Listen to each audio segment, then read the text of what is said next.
Hello दोस्तों, नमस्ते। मेरा नाम देवेंद्र, देव एकेडमी पे आपका स्वागत है। आज हम बात करेंगे एनसीईआरटी हिस्ट्री के बारे में, क्लास 10 की, और चैप्टर नंबर है 3। चैप्टर का नाम है भूमंडलीकृत विश्व का वर्णन। ठीक, इस वीडियो में जो है एनसीईआरटी की समरी हम डिस्कस करने वाले हैं। क्लास 10th के स्टूडेंट के लिए बहुत ही ज़्यादा फ़ायदेमंद होने वाली। लास्ट में हम कोशिश करेंगे इसके जो क्वेश्चन बनते हैं किस प्रकार से जो है बना सकते हैं। ठीक, तो यहाँ पे सबसे पहली हेडिंग दे रखी है और ये है आधुनिक युग से पहले। ठीक है ना, किस प्रकार का समाज था। यहाँ पे एक हेडिंग है, इसके बाद वैश्वीकरण। वैश्वीकरण का मतलब क्या होता है वो यहाँ पे समझाया गया है। ठीक है, आइए देखते हैं।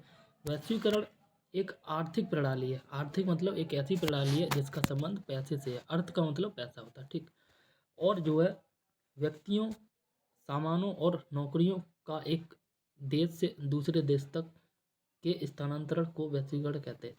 इसका जो है सिंपल शब्दों में अगर हम कहें, मान के चलते एक देश ये है और एक देश ये है। ठीक है ना, तो एक देश से दूसरे देश में सामान का ले जाना, ठीक है ना, हम क्या बोलते हैं, एक्सपोर्ट। और इस देश से जो है सामान का इस देश में ले जाना, एक्सपोर्ट। ठीक है, और एक्सपोर्ट करना, ले जाना, और अपने देश में आना। ठीक है ना, मान के चलो ये इंडिया है और ये मान लो चलो पाकिस्तान है। ठीक है ना, तो इंडिया ने, सॉरी, पाकिस्तान ने अगर कोई सामान भेजा है इंडिया में, तो इंडिया के लिए वही सामान हो गया इम्पोर्ट। ठीक है, अगर इंडिया ने पाकिस्तान में कोई सामान भेजा है तो वो हो गया एक्सपोर्ट। तो इस प्रकार की प्रणाली वैश्वीकरण के अंतर्गत आती है। ठीक है ना, और इस प्रकार की जो अर्थव्यवस्था है, जो खुली अर्थव्यवस्था कहलाती है, इसके अंतर्गत जो है इंटरनेशनल ट्रेड होता है, या कह सकते हैं अंतर्राष्ट्रीय व्यापार होता है, या ये कह सकते हैं एक देश का दूसरे देश में सामान का, सेवा का जो है बेचना। ठीक है ना, एक्सपोर्ट करना, वो आपका इंटरनेशनल व्यापार कहलाता है, अंतर्राष्ट्रीय जो है ट्रेड कहलाता है। और इसी को हम वैश्वीकरण के बारे में, मतलब इसी को वैश्वीकरण के रूप में जानते हैं। और इसी प्रकार की जो प्रणाली है ये खुली अर्थव्यवस्था के अंतर्गत आती है। ठीक, तो बहुत अच्छे से समझा दिया है। ठीक है, और आशा है आपको समझ में आया होगा। आगे बात की जा रही है, वैश्विक दुनिया के निर्माण को समझने के लिए हमें व्यापार के इतिहास, प्रवासन और लोगों को काम की तलाश और राजधानियों की आवाजाही को समझना होगा। ठीक है, यहाँ पे बात की जा रही है जो वैश्विक दुनिया मतलब विश्व के सारे देश, उनके जो निवासी हैं। ठीक है, इसको निर्माण करने के लिए जो है हमें व्यापार के इतिहास को समझना होगा। ठीक है, प्रवासन को समझना होगा, और लोगों को काम की तलाश के लिए जो है एक देखो, अगर हम डोमेस्टिक बात करें तो एक देश में ही, एक शहर से दूसरे शहर में जाते हैं लोग काम की तलाश में। और अगर हम इंटरनेशनल लेवल पे बात करें, ठीक है, तो एक देश से दूसरे देश में जाते हैं लोग काम के तलाश में। ठीक है ना, तो उन सब के बारे में जानना। ठीक है, तो यही यहाँ पे कह रहा है कि वैश्विक दुनिया के निर्माण के लिए इन सबको जानना आवश्यक है। ठीक है ना, राजधानियों की आवाजाही को समझना जरूरी है। आगे बात की जा रही है भूमंडलीकरण क्या होता है। ठीक, तो दुनिया भर में आर्थिक, सांस्कृतिक, राजनीतिक, धार्मिक और सामाजिक प्रणालियों का एकीकरण, इन सब का एकीकरण जो है, और इसका मतलब यह है कि वस्तुओं और सेवाओं, पूंजी और श्रम का व्यापार दुनिया भर में किया जाता है। देशों के बीच जो है, देशों के बीच सूचना और शोध के परिणाम आसानी से प्रवाहित होते हैं। ये जो है आपकी भूमंडलीकरण कहलाता है। यहाँ देखो सिंपल है, भूमंडलीकरण के अंतर्गत जो है एक देश की संस्कृति और दूसरे देश की संस्कृति आपस में मिल जाती है। ठीक है ना, और ये संस्कृति का मिलना किस प्रकार से पॉसिबल है, ये तभी पॉसिबल है जब एक देश के लोग दूसरे देश के, दूसरे देश में जो है काम के उद्देश्य से, व्यापार के उद्देश्य से, ठीक है ना, आधुनिक युग में अगर हम बात करें तो स्टडी के जो है उद्देश्य से जाते हैं। ठीक, तो जब साथ में जाएंगे तो अपनी संस्कृति लेके जाएंगे ना, अपना कल्चर लेके जाएंगे, अपना खान पान लेके जाएंगे। तो वहाँ के लोग जो है उस चीज़ को देखेंगे और कहीं ना कहीं उस चीज़ को फॉलो करेंगे। ठीक है, तो इसी प्रकार की जो व्यवस्था को, या कह सकते हैं सिस्टम को, प्रणाली को भूमंडलीकरण के अंतर्गत जो है रखा जाता है। ठीक है, तो यहाँ पर कह रहा है इसका मतलब यह हुआ कि वस्तुओं और सेवाओं, पूंजी और श्रम का व्यापार जो है दुनिया भर में किया जाता है। देशों के बीच सूचना और शोध के परिणाम जो है आसानी से प्रवाहित होते हैं। ठीक, प्राचीन काल की अगर हम बात करें तो प्राचीन काल में भी इस प्रकार की व्यवस्था रहती थी, पर एक जो छोटे स्तर पर थी। ठीक है, आज की डेट में बहुत सारे लोग जाते हैं, डेली के जाते हैं एक देश से दूसरे देश में, बट उस समय कम जाते थे। ठीक, तो प्राचीन काल की अगर हम बात करें, प्राचीन काल में यहाँ कह रहा है यात्रियों, व्यापारियों, पुजारियों और तीर्थ यात्रियों ने जो ज्ञान, अवसर और आध्यात्मिक पूर्ति के लिए या जो उत्पीड़न से बचने के लिए विशाल दूरी तय की। ठीक है ना, किसके लिए, किस किस चीज़ से बचने के लिए? व्यापारियों ने, पुजारियों ने और यात्रियों ने, ठीक है, ने अपनी जान को बचाने के लिए और अवसर और जो आध्यात्मिक पूर्ति के लिए या जो उत्पीड़न से बचने के लिए विशाल दूरी तय की। ठीक है ना, कहने का मतलब प्रवासन किया एक जगह से दूसरे जगह। इसका मतलब ऐसे भी हम समझ सकते हैं, जैसे कोई व्यक्ति है या फैमिली है, इस जगह पर रह रही है और इस जगह पे किसी प्रकार का रिस्क आ गया तो वह यहाँ से हट के लोग जो है दूसरी जगह चले जाएंगे। ठीक है ना, यहाँ पर रहने लगेंगे। तो इस प्रकार की जो प्रणाली है ये प्रवासन के अंतर्गत आती है। ठीक है ना, आगे यहाँ पे कह रहा है और ये कह रहा है वे अपने साथ जो है सामान, अपने साथ सामान, पैसा, मूल, कौशल, विचार, आविष्कार और यहाँ तक के रोगाणु और बीमारियों भी ले गए। ठीक है ना, भाई सिंपल है, यहाँ व्यक्ति जो रह रहा है उसके साथ सारा का सारा चीज़ जाएगी ना, ऐसा तो है नहीं कि वह खुद ही जाए। देखो, खुद जाएगा, उसके साथ अगर कोई बीमारी है तो वो भी जाएगी उसके साथ। ठीक है, उसका कल्चर है वो भी जाएगा, और यहाँ पे उसने थोड़ी बहुत कम ज़्यादा प्रॉपर्टी बना रखी है, ऐसी प्रॉपर्टी जो अचल है, नहीं चल है, जो साथ लेके जा सकता है। ठीक है ना, इसको भी लेके जाएगा। ठीक है, तो इस प्रकार से आगे यहाँ पे बात कर रहा है कि 3000 ईसा पूर्व में, ठीक है ना, एक सक्रिय जो है तटीय व्यापार ने सिंधु घाटी की सभ्यताओं को जो है वर्तमान पश्चिम एशिया के साथ जोड़ा था। ठीक है, रेशम मार्ग ने चीन को पश्चिम से जोड़ा था, ये इम्पोर्टेंट है। ठीक है ना, इस प्रकार से इंडिया है और यहाँ पर चीन है। तो चीन ने जो है, एक सेकंड में दोबारा बताता हूँ, इस प्रकार से इंडिया है। ठीक है, और ये आपको पता है चीन है। तो ये इस प्रकार से मार्ग था, एक रेशम मार्ग के नाम से जानता है, और इधर यूरोप है, और यूरोप को ही पश्चिमी दुनिया के नाम से जानते हैं।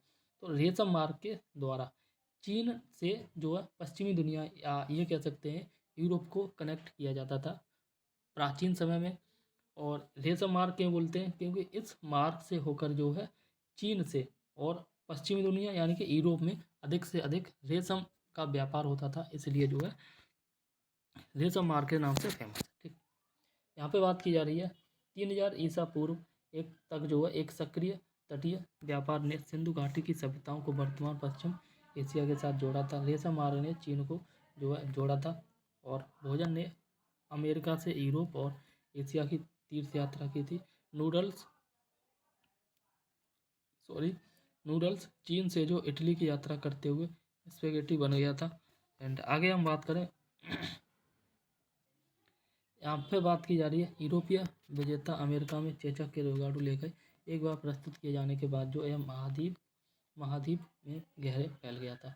रेशम मार्ग की बात करें, इसको सिल्क रूट भी बोलते हैं। ठीक है ना, तो रेशम मार्ग यहाँ पे देख सकते हैं, सिल्क रूट या रेशम मार्ग, सिल्क रूट या रेशम मार्ग एक जो है ऐतिहासिक मार्ग था जो दूसरी शताब्दी ईस्वी पूर्व में, ठीक है ना, पूर्व से जो 14वीं शताब्दी ईस्वी पूर्व तक जो है चीन, भारत, फारस और अरब, ग्रीस, इटली को पीछे छोड़ते हुए एशिया से भूमध्य सागरीय तक जो फैला था। और उस दौरान जो हुए भारी रेशम व्यापार के कारण इसे जो सिल्क रूट करार दिया गया। बहुत सिंपल है भाई, जो अभी जस्ट डिस्कस किया था भाई।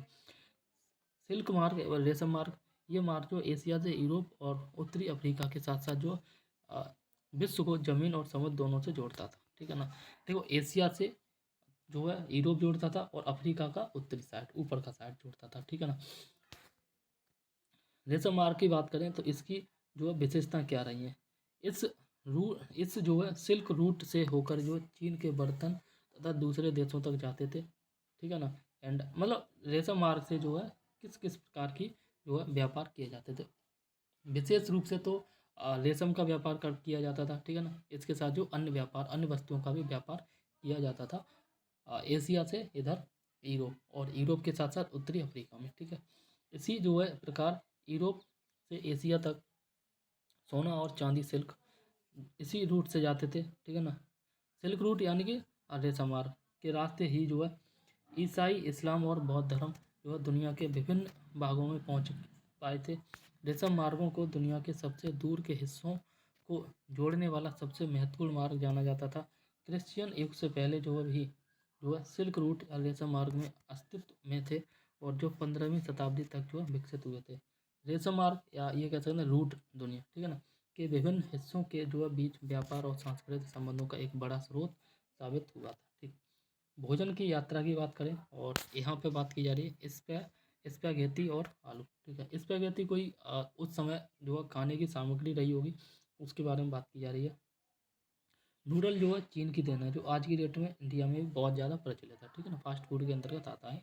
नूडल जो है चीन की देन है, जो वहाँ के दुनिया के दूसरे भाग तक पहुँचा था। ठीक है, दुनिया के दूसरे भाग का मतलब है यहाँ पे चीन से जो दुनिया के अन्य देशों में पहुँचा गया था। ठीक है, जैसे भारत में जो है हम इसके देसी संस्करण सेवियों को वर्षों से इस्तेमाल करते हैं और इसी नूडल का जो इटालियन रूप है स्पैगेटी, यानी कि नूडल ही है और इसी का इटालियन रूप जो स्पैगेटी के नाम से जाना जाता है। आज के कई आम खाद्य पदार्थ जैसे आलू है, मिर्च है, टमाटर है, मक्का, सोया, मूंगफली और शकरकंद यूरोप में तब आए थे जब क्रिस्टोफर कोलंबस ने जो है गलती से अमेरिकी महाद्वीपों को खोज निकाला था। आलू की अगर हम बात करें तो आलू देखो जो है इसका इतिहास क्या रहा है। आलू के आने से यूरोप के लोगों की ज़िंदगी में भारी बदलाव आया था।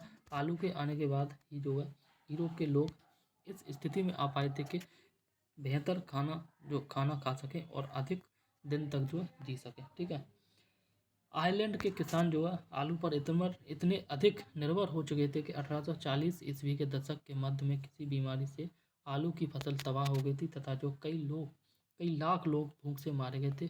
उस अकाल को जो है आयरिश अकाल के नाम से जाना जाता है। आगे अगर बात की जाए तो यहाँ पे बात की जा रही है विजय बीमारी और जो है व्यापार के बारे में। अमेरिका की खोज तथा बहुमूल्य धातुओं के बारे में यहाँ की जा रही है। जैसे 16वीं शताब्दी में, ठीक है ना, 16वीं सदी में या शताब्दी एक ही बात है, में जो यूरोप के नाविकों ने जो एशिया और अमेरिका के देशों के लिए समुद्री मार्ग खोजा था। ठीक है, देखो यहाँ पे बात की जा रही है यूरोप के कुछ नाविक थे, इन्होंने क्या खोजा था, एक एशिया को खोजा था और इसके साथ जो अमेरिका के देशों के लिए समुद्री मार्ग खोजे थे। ठीक है, अगर हम मैप से समझना चाहें रफली मार्ग, ठीक है, तो देखो ये तो आपका इंडिया हो गया।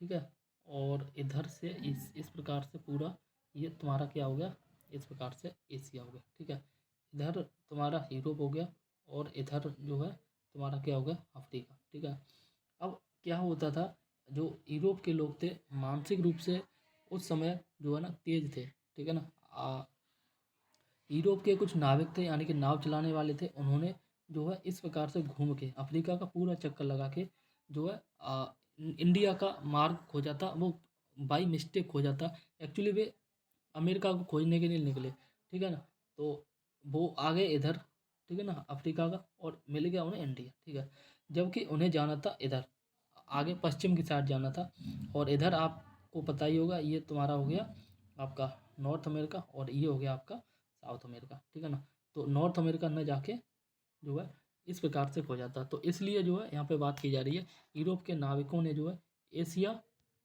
और जो अमेरिका के देशों के लिए समुद्री मार्ग की खोज की थी। ठीक है, उसके बाद से जब ये समुद्री मार्ग मिल गया था उसके बाद से जो है सॉरी, उसके बाद से एक कंटिनेंट का दूसरे कंटिनेंट में व्यापार होने लगा था। ठीक है, नए समुद्री मार्ग की खोज ने जो है न सिर्फ व्यापार को फैलाया था, बल्कि इसकी मदद से विश्व के अन्य भागों में जो यूरोप की फतह फतह मतलब विजय की नींव भी रखी गई। भाई यूरोप के निवासी जो इतने तेज थे, मानसिक रूप से तेज थे, कि उन्होंने सबसे पहले मार्गों की खोज की, यानी कि समुद्री मार्ग के द्वारा देशों की खोज की। ठीक है ना, और उन फिर देशों पर उन्होंने व्यापार किया और व्यापार के बाद उन्हीं देशों को उन्होंने जो है गुलाम बना लिया।